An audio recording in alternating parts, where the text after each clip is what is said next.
The honorable members who have spoken before said that the small growers get the correct price from the board. This is not so. The entire bulk of the profits they make in the home market and in the foreign market is kept by the bigger growers who dominate this coffee board.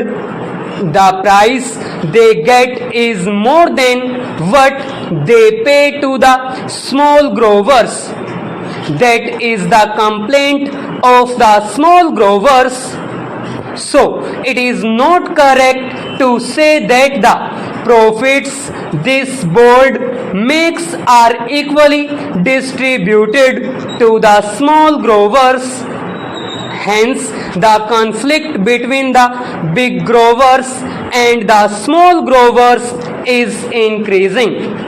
Therefore, it is necessary on the part of the government to do justice to the small growers.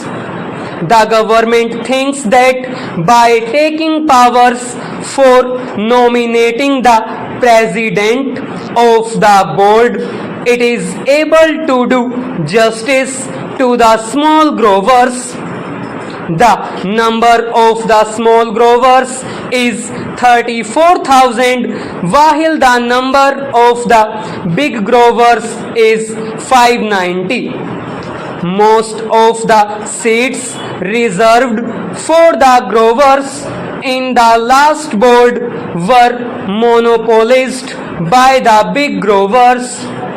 The majority of the seats were held by the big growers and the number of seats the small growers got was very meager.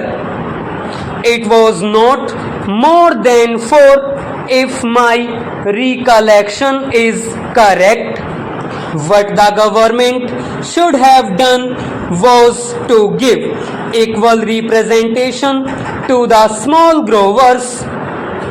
They should have asked the growers to return their representatives or to give a panel of names from which government could have chosen some. The choice of the representatives should have been left to the respective organizations. If there was no organization for the small growers, government should have asked them to organize one separately and then send in their representatives. Our friends said that the representatives of the small growers were there on the existing board. It is true, but I know the practice of these big growers or big industrialists.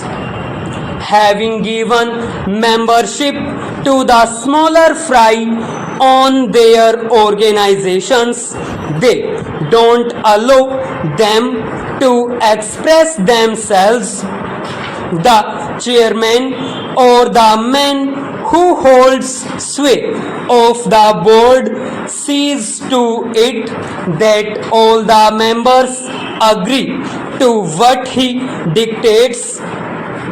That is the practice in these associations.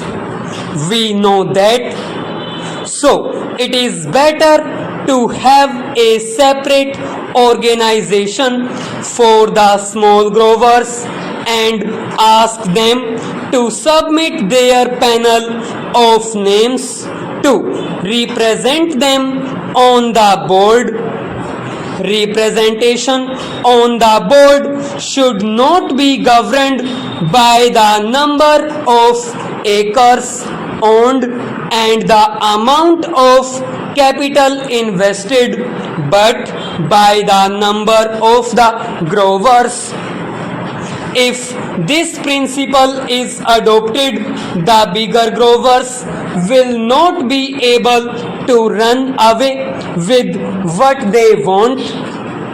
In this connection, I would also say that instead of nominating the president, the government should do this. The government should ask the respective organizations of the big growers, the small growers, labor and the consumer to send in the names of their representatives and then include the members of parliament.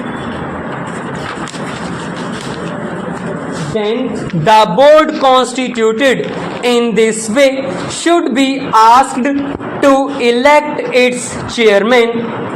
If this procedure is adopted, then the government can see that no big grower is elected to the chairmanship.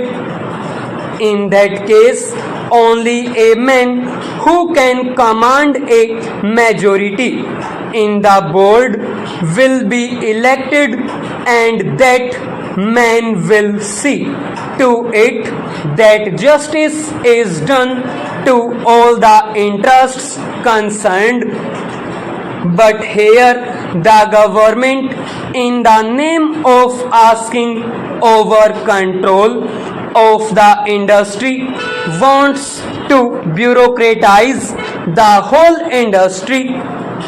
I do not think that by bureaucratizing the board, the government will be able in any way to help the industry to develop or to bring about better working conditions for the labor.